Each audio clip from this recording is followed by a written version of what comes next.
Salut, c'est Benoît, ton coach en maths. Dans cette vidéo, tu vas apprendre à utiliser la règle de 3 comme un pro. Tu pourras ainsi résoudre facilement tous les problèmes de proportionnalité qui se dresseront devant toi.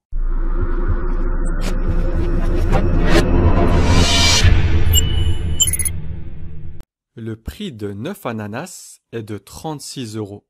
Quel est le prix de 11 ananas? Bam, voilà le genre de problème que tu peux résoudre très facilement à l'aide de la règle de 3. Dans cet énoncé, deux valeurs sont proportionnelles, une quantité d'ananas et un prix. Si la quantité d'ananas double, le prix double également. Le prix varie proportionnellement à la quantité d'ananas. Pour utiliser la règle de 3, la première étape est de noter la relation qui existe entre les deux valeurs. Bonne nouvelle, cette étape ne nécessite aucun calcul. Commence simplement par tracer une flèche horizontale.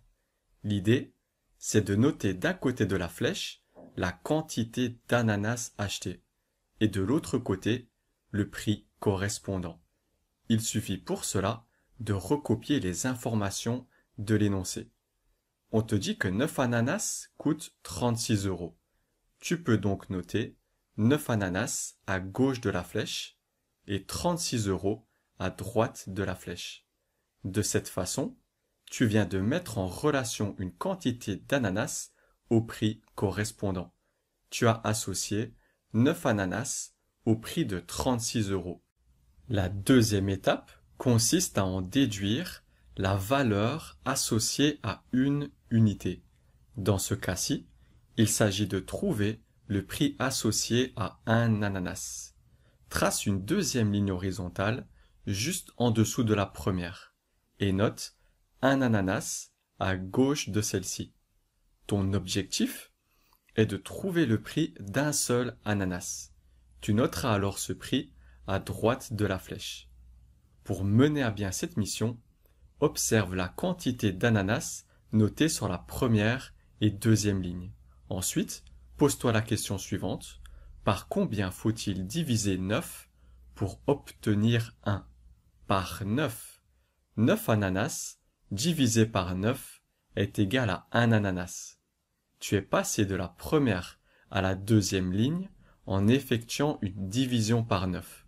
Comme la quantité d'ananas est proportionnelle à son prix, tu peux également diviser par 9 le prix de la première ligne pour obtenir le prix de la deuxième ligne.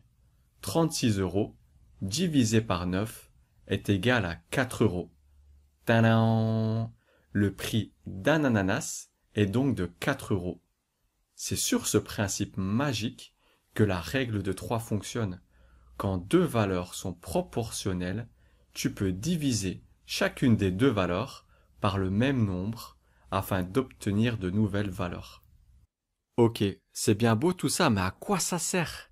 La question n'est pas de déterminer le prix d'un ananas, mais de 11 ananas. Alors qu'est-ce que tu viens m'embrouiller avec le prix d'un seul ananas? Tu crois que ton misérable petit ananas va suffire à nourrir toute ma MIFA? Oh là, oh là, oh là, calme-toi, calme-toi. Tu vas l'obtenir ta montagne d'ananas. Crois-moi, regarde. Trace maintenant une troisième flèche horizontale et note 11 ananas à gauche de celle-ci. Tu vois où je veux en venir? La dernière étape consiste à déterminer le prix de 11 ananas afin de répondre à la question posée. Pour cela, on va partir du prix d'un seul ananas. Comment? Observe la quantité d'ananas notée sur la deuxième et troisième ligne. Et pose-toi la question suivante. Par combien faut-il multiplier 1 pour obtenir 11? Par 11. Un ananas multiplié par 11 est égal à 11 ananas. Tu devines la suite? Tu as vu tout à l'heure que lorsque deux valeurs sont proportionnelles, tu peux diviser chacune des deux valeurs par le même nombre afin de déduire de nouvelles valeurs. Eh bien, cela marche également avec les multiplications.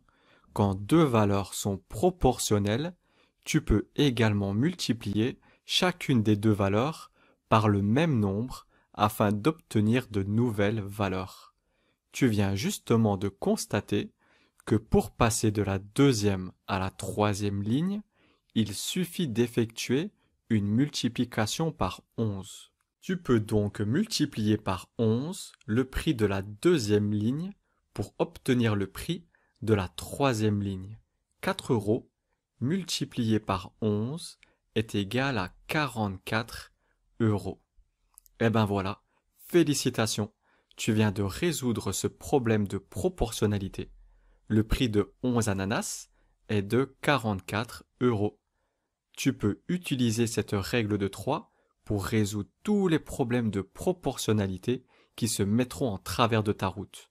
Retiens bien que le passage d'une ligne à l'autre ne peut se faire qu'à l'aide d'une multiplication ou d'une division. N'utilise jamais d'addition ou de soustraction, sous peine de te faire frapper par ton prof de maths. Fais bien gaffe à toi, la vie est parfois